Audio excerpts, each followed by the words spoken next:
수아 사람 빌닷이 대답하여 이르되 하나님은 주권과 위엄을 가지셨고 높은 곳에서 화평을 베푸시느니라. 그의 군대를 어찌 계수할 수 있으랴. 그가 비추는 광명을 받지 않은 자가 누구냐. 그런즉 하나님 앞에서 사람이 어찌 의롭다 하며 여자에게서 난 자가 어찌 깨끗하다 하랴. 보라, 그의 눈에는 달이라도 빛을 발하지 못하고 별도 빛나지 못하거든 하물며 구더기 같은 사람, 벌레 같은 인생이랴. 아멘.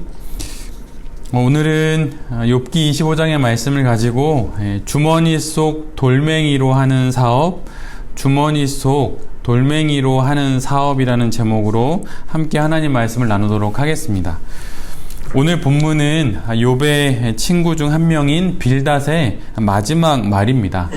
앞에서부터 이어져 오던 친구들의 여러 말들이 이제는 거의 이제 끝으로 가는 지점인데, 오늘은 빌닷이 욥을 앞에 세우고 자신의 이야기를 하게 됩니다. 계속되는 자신의 주장에도 욥이 수긍하지 않게 되자 이제 빌닷은 마지막 수단을 사용합니다. 마치 물고기를 잡기 위해 더 촘촘한 그물코를 가진 더 큰 그물을 던지듯이 빌닷은 욥이 꼼짝할 수 없는 말의 그물을 던집니다. 그것은 무엇이냐면 인간의 보편적인 죄의 문제를 언급하는 거였어요.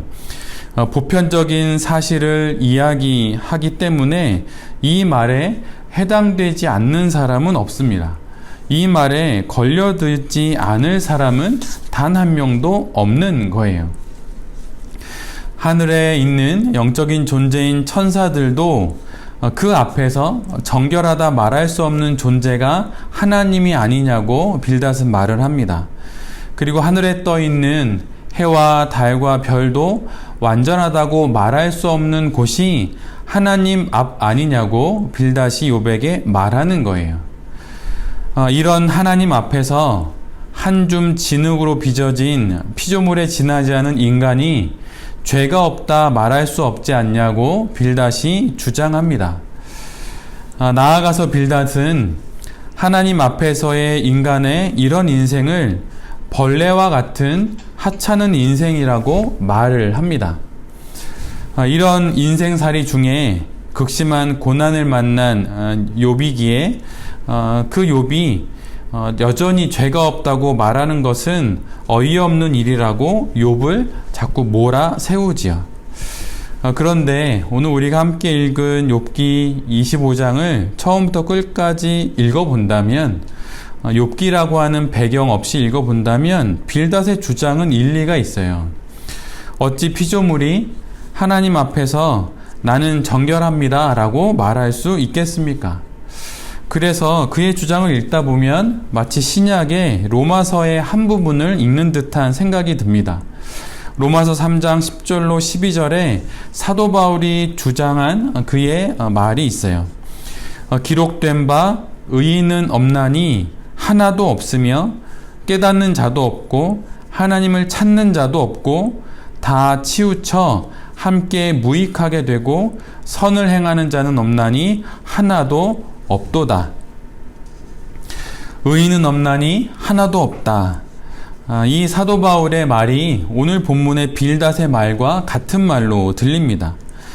빌닷은 유한한 인간의 그 존재 자체가 무한하신 신이신 하나님 앞에서 죄인일 수밖에 없다는 그 큰 그물, 어느 누구도 빠져나갈 수 없는 그 그물을 마지막으로 욥에게 던집니다. 그리고 그 그물에 욥이 걸려들기를 바라고 욥이 이제는 항복을 선언하기를 바라고 있어요.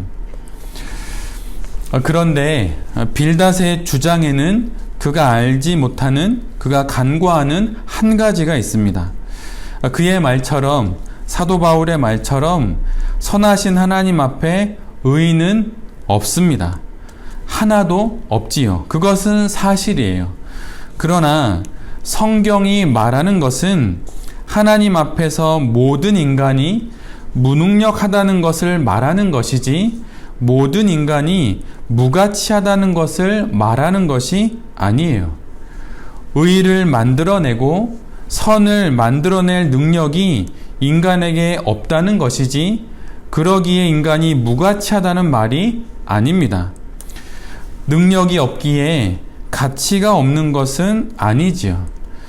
하나님께 우리는 소중한 존재입니다. 그런데 지금 빌닷은 내가 선하지 못하니 선을 만들어낼 능력이 없기에 너는 아예 무가치하다라고 그렇게 말해버리는 거예요. 무가치한 인간을 위해 예수 그리스도께서 십자가에 달리신 것이 아닙니다. 무능력한 인간을 위해 예수님께서 십자가에 달리신 거예요. 스스로를 구원할 수 있는 능력이 없는 그 인간을 위해 예수님께서 십자가에 달리신 것이죠. 인간의 가치는 신이신 그분이 당신의 목숨과 바꾸실 정도의 가치가 있는 존재입니다. 그런데 지금 빌닷은 자신의 주장이 받아들여지지 않자 여기에까지 이르러서 욥의 항복을 받아내려고 하는 거예요. 욥을 절대자 앞 그 깊은 계곡에 집어넣어서 그를 빠져나오지 못하게 지금 만드는 것이 빌닷의 주장입니다. 여기서 잠시 다윗의 이야기를 함께 나누려고 합니다. 다윗에게 있어서 아마 일생일대의 가장 큰 도전이라고 하면 그것은 엘라 골짜기에서의 골리앗과의 전투일 겁니다. 예수님을 믿지 않는 사람, 기독교를 잘 알지 못하는 사람도 다윗과 골리앗의 이야기는 잘 알고 있지요. 그런데 이 위험한 그러나 너무나도 중대한 이 싸움에서 다윗 앞에는 세 가지 선택이 있었어요. 사울의 갑옷, 골리앗의 막대기, 그리고 주머니 속 돌멩이, 이 세 가지의 선택이 그에게는 있었습니다. 사울 왕은 전투에 나서는 다윗에게 그 나라에서 가장 좋은 갑옷을 입힙니다. 한 나라의 왕이 입는 갑옷이니 당연히 그 나라 최고의 갑옷이었겠죠. 싸움을 하려면 그것도 최고의 장수인 골리앗과 결투를 벌이려면 이 정도는 입어야 합니다. 그러나 사울 왕의 최고급 최고 사양의 갑옷은 다윗에게는 과장과 과잉의 상징일 뿐이에요. 전장에 나서는 다윗에게 사울의 갑옷은 방해물일 뿐입니다. 사업의 현장에서 우리 역시 이런 과잉과 과장을 만날 때가 있어요. 이 정도는 있어야 하고 저 정도는 되어야 사업을 이어나갈 수 있다고 생각하는 것이죠. 그러나 그럴 때 그것이 혹 과장은 아닌지 혹 과잉은 아닌지 뒤돌아 봐야 합니다. 좋아 보이지만 아닐 수 있어요. 아직 잡지 못한 기회처럼 보이지만 또 성공의 문을 여는 열쇠처럼 보이지만 그것이 아닐 수 있습니다. 제가 매일 아침에 읽는 톨스토이의 인생 독본에서 이런 문장을 어제 만났어요. 두꺼운 옷은 육체의 활동을 방해한다. 그리고 부는 영혼의 활동을 방해한다. 지금 내게 없어서 부족하다고 느끼는 것, 그래서 지금 그것을 갖춰야 한다고 생각하는 것이 어쩌면 두꺼운 옷을 입으려고 하는 것일 수도 있어요. 더 큰 어려움에 빠질 수 있는 일인 줄 모른 채 그 옷을 자꾸 더 껴입으려고 할 수 있는 것이죠. 다윗이 사울의 갑옷을 입고 그 갑옷의 능력을 빌어서 싸움을 하려고 했다면 그는 실패하고 말았을 것입니다. 이처럼 사업의 현장에서 우리 역시 이런 과잉과 과장을 피하도록 노력을 해야 합니다. 틀린 것을, 내게 맞지 않는 것을 아무리 여러 번 수차례 한다고 하더라도 그것은 이미 잘못 들어선 선택이기 때문에 그것은 결코 좋은 결과를 낳을 수가 없는 거예요. 좋아 보이는 사울 왕의 갑옷, 그것의 능력을 우리가 빌어서 우리의 사업을 할 수 있는 것이 아닙니다.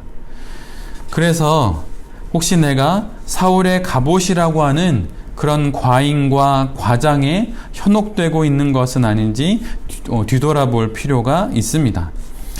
두 번째로는 골리앗인데, 골리앗은 맨몸으로 자신을 향해 나아오는 다윗을 보고 자신을 개로 여기냐고 이렇게 말하면서 계모는 막대기로 자신과 싸우려고 하냐고 비아냥거리죠.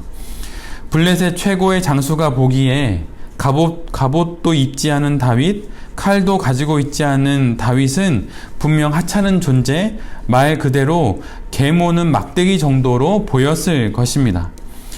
골리앗 자신이 이끄는 부하 중에서도 이런 모습으로 자신 앞으로 나오는 사람은 아무도 없었어요.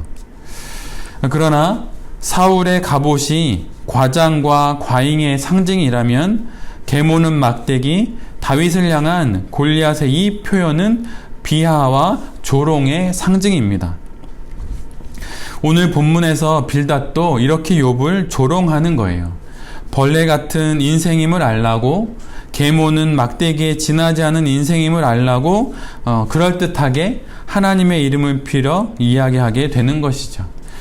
빌닷이 이런 주장을 하는 이유는 그는 욥에게 닥친 문제의 해결이 목적이 아니라 그 문제에 대한 빌닷 자신의 해설이 중요했기 때문입니다.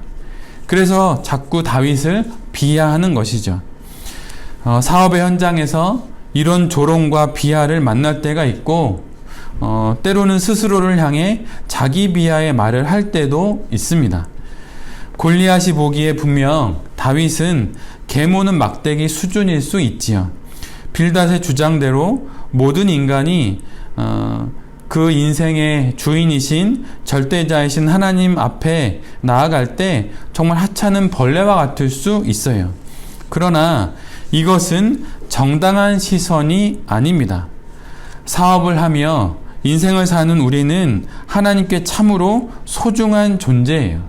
사업적 환경이 아무리 좋지 않다 하더라도 여전히 우리는 하나님께 소중한 존재임을 잊지 않아야 합니다.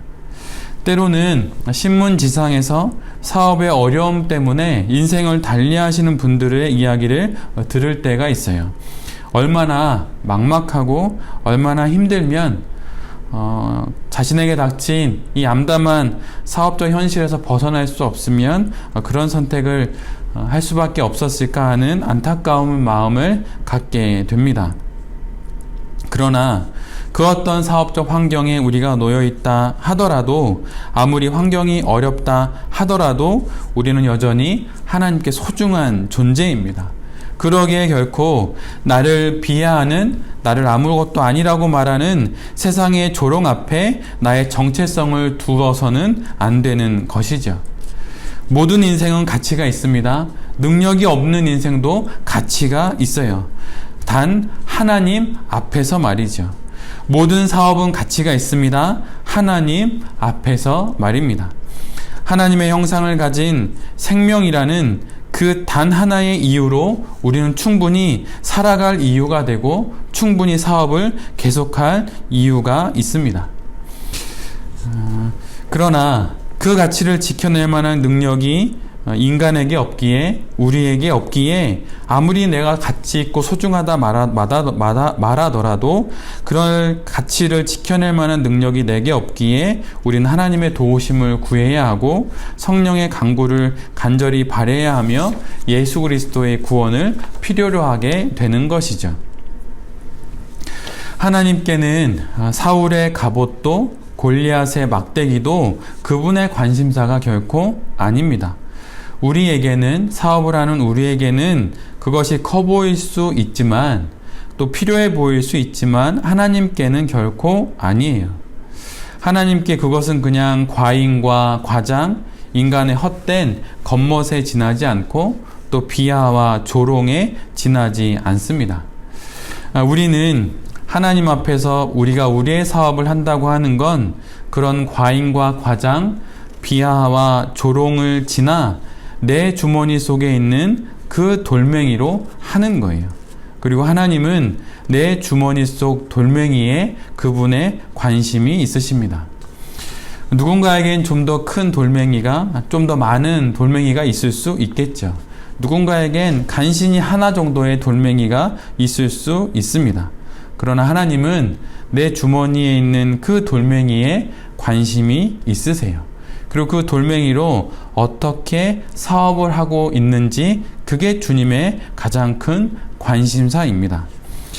사람들은 보통 내가 이용할 수 있는 자원이 많으면 그것이 다 내가 사용할 유용한 도구가 되는 줄 압니다. 그러나 그렇지가 않아요. 아무리 자원이 많아도 그 중에 내게 맞는 도구가 없다면 그 자원들 모두는 아무 소용이 없습니다. 데이터 리터러시라고 하는 말이 있는데, 이것은 넘쳐나는 데이터에서, 요즘에는 데이터가 너무 넘쳐나니까 데이터 홍수라는 말을 쓰는 것을 넘어서서 데이터 해일이라고 말까지 하더라고요. 쓸 수 있는 데이터가 너무 많다라는 거예요. 그런데 그런 넘쳐나는 데이터에서 신호를 읽어내고 경향성을 파악하고 의미를 해석하고 나아가서 해석한 결과를 내 자신의 업무와 문제 해결에 활용할 줄 아는 역량을 데이터 리터러시라고 말을 합니다. 그래서 제 아무리 많은 정보가 있어도 내가 해석하고 활용할 줄 아는 그런 능력이 있을 때, 그래서 그런 것을 통해서 내가 쓸 수 있는 유용한 정보를 찾아내고 만들어낼 때만이 그것이 의미 있다고 하는 것이죠. 다윗에게, 그리고 우리 모두에게는 바로 내 주머니 속에 있는 그 돌멩이를 내가 어떻게 활용할 줄 아느냐가 바로 내 사업의 가장 큰 관건입니다. 그리고 결국 그 돌멩이로 승부는 결정되는 것이죠. 우리의 사업이 바로 내 주머니 속 돌멩이에 달려있다는 것을 기억하는 우리 모두가 되기를 빕니다. 지금 내 주머니 속 돌멩이로 바로 내가 내 사업을 하는 거예요. 사울의 갑옷을 입으려고, 또 그것을 찾으려고 돌아다니지 마십시오. 골리앗의 막대기로 자신을 명명하지도 마십시오. 지금 내 주머니 속 돌멩이로 사업의 현장에 나서는, 그리고 사업을 해나가는 우리 모두가 되기를 바랍니다. 세상에서는 여전히 화려한 사울의 갑옷을 우리에게 보여주며 그것이 없기에 사업이 잘 안 되는 것이라고 말을 할 거예요. 그리고 또한 우리를 비하하면서 너는 원래 그랬다고, 너가 지금껏 해온 사업이 늘 그러지 않았냐고 그렇게 우리를 비하할 수도 있어요. 그러나 하나님의 관심사가 그것이 아니듯 우리의 관심사 역시 그것이 아니어야 하는 것이죠. 우리 주머니에 분명 돌멩이 하나쯤은 하나님이 넣어 주셨을 것입니다. 그 돌멩이를 갖고 다시 힘을 내어서 하나님 앞에서 멋지게 사업을 해나가시는 모든 베레베 모든 성도님들이 되실 수 있기를 간절히 기도드립니다. 아멘.